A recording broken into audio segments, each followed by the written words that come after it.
وہ یہ ہے کہ عمومی طور پہ بندے کے اندر کچھ جذبات ہوتے ہیں جنہیں جنسی جذبات کہتے ہیں. جنسی جذبات، شہوت کے جذبات، یہ جب انسان کے اندر بھڑکتے ہیں تو بعض اوقات انسان کے کنٹرول سے مسئلہ باہر ہو جاتا ہے اور انسان اس چیز سے بڑا پریشان ہوتا ہے.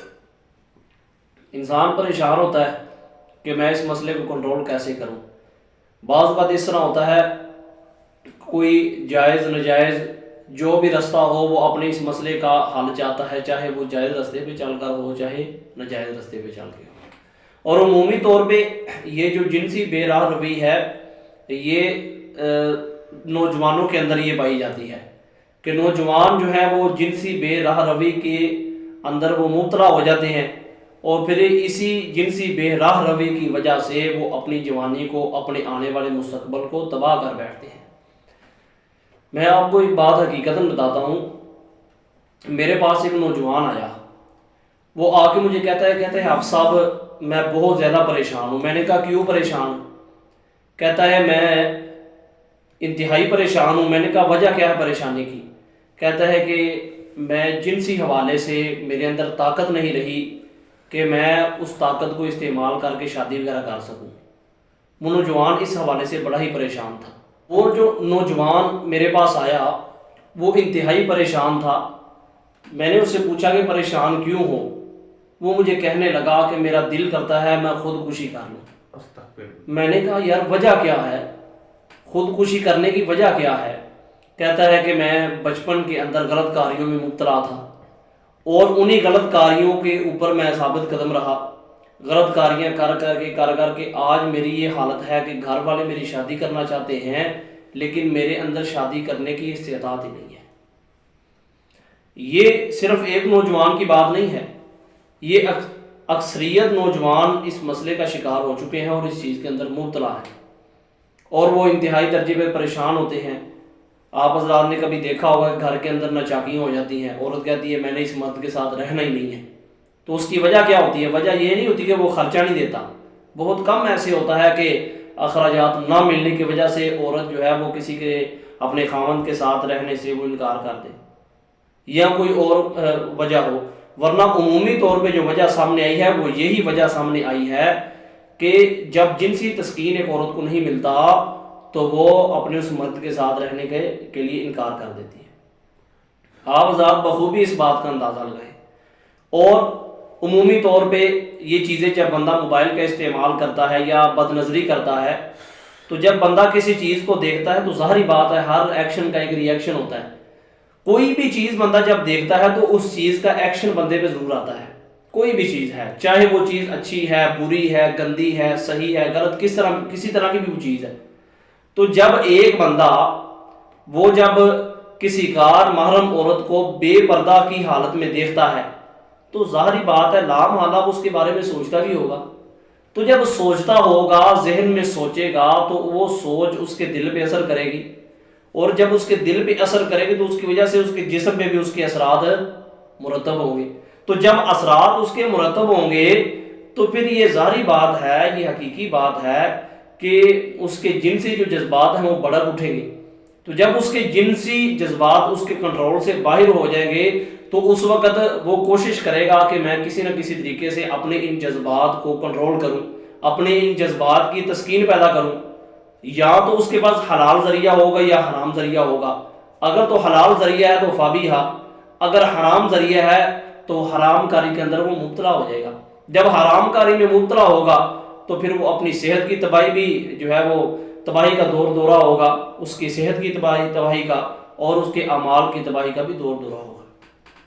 اللہ رب العزت نے قرآن پاک میں فرمایا مومنین کی صفات میں سے والذین هم لفروجہم حافظون، مومن وہ لوگ ہیں کہ جو اپنی شرمگاہوں کی حفاظت کرتے ہیں. ہاں الا علی ازواجہم او ما ملکت ایمانہم، یا وہ اپنی بیویوں کے ساتھ اپنی جنسی تسکین پوری کرتے ہیں یا اپنی باندیوں کے ساتھ. چونکہ آج کل باندیوں کا دور نہیں ہے، صرف بیوی ہے، بیوی کے علاوہ اور کوئی ایسا رستہ نہیں ہے کہ جس سے کوئی مرد اپنی جنسی تسکین کو پورا کرے. اس کے علاوہ یعنی کہ ایک مسئلہ تو بہت جو ہے وہ زیادہ ہے، یہ مسئلہ پوچھا بھی جاتا ہے، پریشانی بھی بہت زیادہ ہے کہ اپنے ہاتھ سے جو ہے اپنی جنسی تسکین کو پورا کرنا. یہ عمومی طور پہ مسئلہ نوجوانوں کے اندر یہ مسئلہ پایا جاتا ہے، اور یہ مسئلہ انتہائی خطرناک ہے اور تکلیف دہ ہے۔ اس کے بہت سے نقصانات ہیں۔ اس کے نقصانات میں سے ایک نقصان یہ ہے کہ بندے کو جسمانی طور پہ اس کا بڑا نقصان ہوتا ہے، یعنی کہ بندے کی سوچ کے حوالے سے بڑا نقصان ہوتا ہے کہ جب کوئی بھی بندہ اس طرح کی حرکات کے اندر مبتلا ہوتا ہے، مشت زنی وغیرہ کی حرکات کے اندر، تو سب سے پہلے اس کو مسئلہ یہ ہوتا ہے کہ اس کا حافظہ کمزور ہو جاتا ہے۔ وہ بات کرتا ہے تو اس کو بات یاد نہیں رہتی، اگر وہ بولتا ہے تو بولتے ہوئے وہ کوئی مضبوط الفاظ نہیں بول سکتا، کمزور الفاظ بولتا ہے، جیسے کوئی ناسمجھ بندہ بولتا ہے، اس کو اپنے حواس سے اس کے قائم نہیں رہتے۔ دوسرا اس کو نقصان یہ ہوتا ہے کہ اس کی جو نظر ہے وہ کمزور ہو جاتی ہے، کو موٹی سی اینک لگ جاتی ہے، نظر اس کی کمزور ہو جاتی ہے، اس نظر کی کمزوری کی وجہ سے وہ بیچارہ مارا پھرتا ہے۔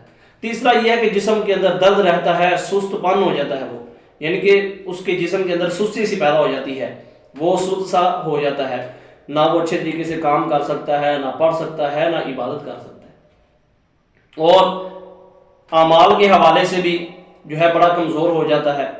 تو اس لیے یہ ایک ایسی بیماری ہے کہ جو عمومی طور پر ہمارے نوجوانوں کے اندر موجود ہے۔ اس کا حل کیا ہے؟ اس کا حل فقط اتنا ہے کہ جب بھی اس طرح کے کام کا ذہن میں تقاضا پیدا ہو تو بندہ اپنے آپ کو کسی صحیح نیک کام کے اندر مشغول کر لے۔ سب سے بڑا اس کا فائدہ یہ ہے، سب سے بڑا اس کا حل یہ ہے کہ بندہ تنہائی میں نہ رہے۔ جب بندہ تنہائی میں رہے گا، شیطان اس کی سوچ پہ حملہ کرے گا، وہ گناہ میں مبتلا ہوگا، بد نظری میں مبتلا ہوگا۔